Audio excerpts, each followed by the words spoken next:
Well, that was a nice start to the day. Good morning, Vic. Morning, Sundown. All right, there's Harrison's right there, owned by Tim. And it's like, and the dog Charlie. It's like it's stuck in time. Pretty neat place. So I'll put up some footage about what it looks like, but had a great night's sleep over by the pond, and this is the property where we just had breakfast with, I don't know, 10 hikers and 12 pancakes, eggs, sausage, holy mackerel, all for 12 bucks. We bought Slow Walker, his breakfast. That's our trail magic. And now we're heading for the river in the canoe. Monday, September 9th and day 10. We woke up early for pancakes. Food motivates out here for sure. We packed up our gear and walked the point 3 back over to Harrison's. I loved this tent spot. It was so peaceful with the pond gently hitting the shore. It made it really hard to get up. We hoped for a sunrise, but we were down in the woods too deep, so we could just see it peeking through the trees. 9 hikers were at breakfast, mostly thru hikers. Tim works really hard to provide good food, and it's a stack of 12 pancakes with 3 types of berries, along with eggs, sausage, coffee, and juice. So good, but I could barely make a dent. But the 25-year-old thru hiker guys had no problem. Then it was off to hike the 4 miles to the Kennebec River and the canoe shuttle. Many thru hikers had hiked right to the river to camp, trying to get to the front of the line. Others, like Slow Walker, were skipping the 3 waterfalls that were point 2 off trail. We did what we always do. Take the Blue Blaze or the side trails and see all the things. The waterfalls were spectacular. They went on forever, and we easily could have stayed out there all day.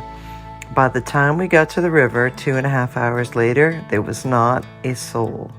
No line, no stress, and Greg, the canoe operator, came across and got us.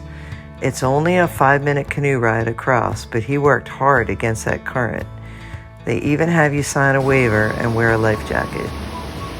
From there, we got picked up at the road by a shuttle from the Sterling Inn. The inn is a hostel, and we considered staying there, but we had miles to make, so we resupplied from their store.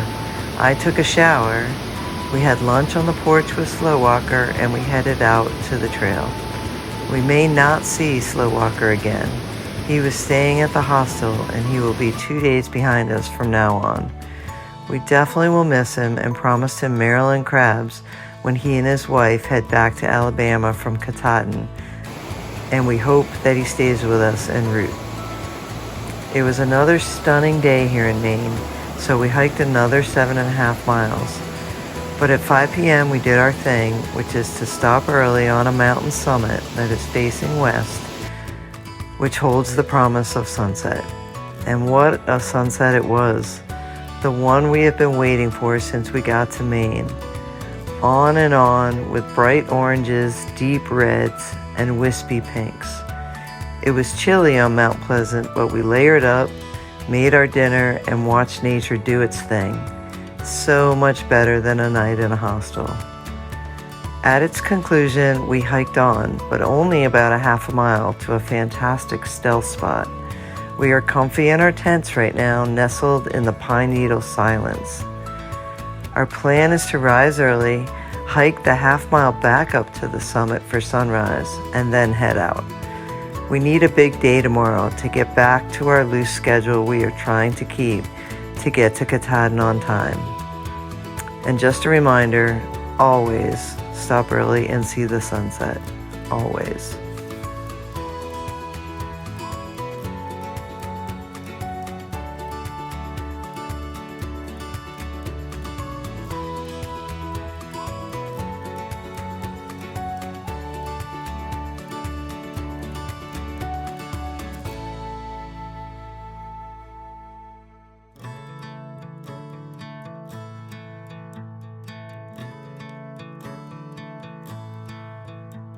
Getting a little lat workout. And just like that,